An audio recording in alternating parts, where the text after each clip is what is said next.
એક તરફ સરકાર દરેક સરકારી કામોમાં આધાર કાર્ડને એડ કરી રહી છે અને બીજી તરફ આધાર કાર્ડની કામગીરીના કોઈ ઠેકાણા નથી હોતા। આવું જોવા મળી રહ્યું છે દેડિયાપાડા તાલુકામાં કે જ્યાં આધાર કેન્દ્રોમાં આધાર કાર્ડ અપડેટ ન થતા હોવાથી લોકો રાતવાસો કરવા મજબૂર છે। આદિવાસી વિસ્તારમાં સામે આવ્યો વિકસિત ગુજરાતનો વરવો ચહેરો। છોટાઉદેપુરના ડેડિયાપાડામાં આધાર કાર્ડ માટે લોકોનો રાતવાસો। આધાર કાર્ડ કઢાવવા માટે સરકારી કચેરીમાં રાતભર જાગ્યા લોકો। બાળકોને પણ સરકારી કચેરીમાં ઊંઘાડવા માટે થયા મજબૂર।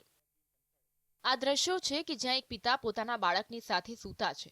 આ મહિલા પોતાના બાળકને ખોળામાં જ સુવડાવી રહી છે, જ્યાં ઘણા લોકો આરામ ફરમાવી રહ્યા છે। તમને જાણીને નવાઈ લાગશે કે પહેલી નજરે બસ સ્ટેન્ડ કે રેલવે સ્ટેશન જેવા લાગતા આ દ્રશ્યો ડેડિયાપાડા મામલતદાર કચેરીના છે અને લોકો કોઈ પ્રવાસી નહીં પરંતુ આધાર કાર્ડ કાઢવા માટે અહીં આવ્યા હતા। આમ આદમી પાર્ટીના ધારાસભ્ય ચેતર વસાવાએ ટ્વીટ કરી વરવી વાસ્તવિકતાને રજૂ કરી। ડેડિયાપાડા તાલુકામાં વિવિધ કેન્દ્રો પર આધાર કાર્ડ અપડેટ થતું નહીં હોવાથી ડેડિયાપાડા તાલુકાના આદિવાસી લોકોએ મામલતદાર કચેરીએ ધામા નાખ્યા હતા। ડેડિયાપાડા, નાની બેડવાણ, કેવડી, ડેડિયાપાડા ICDS કચેરીએ આદિવાસીઓ આધાર કાર્ડ અપડેટ કરાવવા રાત દિવસ ઊભા રહે છે, તેમ છતાં આધાર કાર્ડ અપડેટ થતું નથી। તેવામાં ડેડિયાપાડાના આધાર કેન્દ્રોમાં આધાર કાર્ડ અપડેટ ન થતા હોવાથી આદિવાસીઓએ ડેડિયાપાડા મામલતદાર કચેરીમાં પોતાનો આક્રોશ વ્યક્ત કર્યો હતો।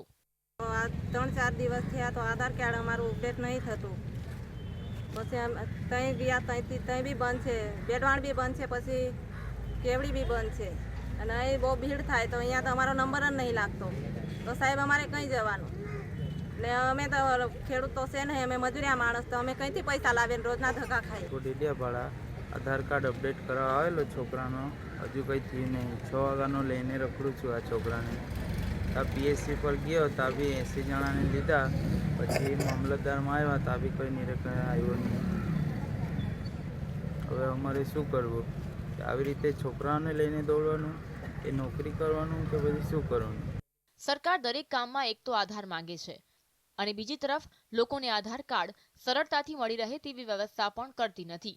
તો પછી આવી વ્યવસ્થા ઊભી જ શા માટે કરતી હશે? આધાર કાર્ડનું જે લાયસન્સી ધારક છે એનું લાયસન્સ 1 વર્ષ માટે સસ્પેન્ડ કરેલું છે।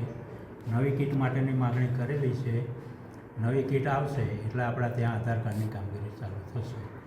નવી કીટ જે મંજૂર થાય છે એ UID ગાંધીનગર તરફથી મંજૂર થાય છે। ઓલરેડી દરખાસ્ત કરી દીધી છે કલેક્ટર સાહેબને, કલેક્ટર સાહેબે પણ ગાંધીનગર। ડેડિયાપાડા મામલતદાર કચેરીએ પણ આધાર કાર્ડ અપડેટ થતું નહીં હોવાથી આદિવાસીઓ હેરાન પરેશાન બન્યા। તેમજ ડેડિયાપાડા પોસ્ટ ઓફિસ ખાતે મંથર ગતિએ અપડેટ કરવાની કામગીરી ચાલુ છે। છત્રસિંહ રાઠોડ, GSTV, નર્મદા।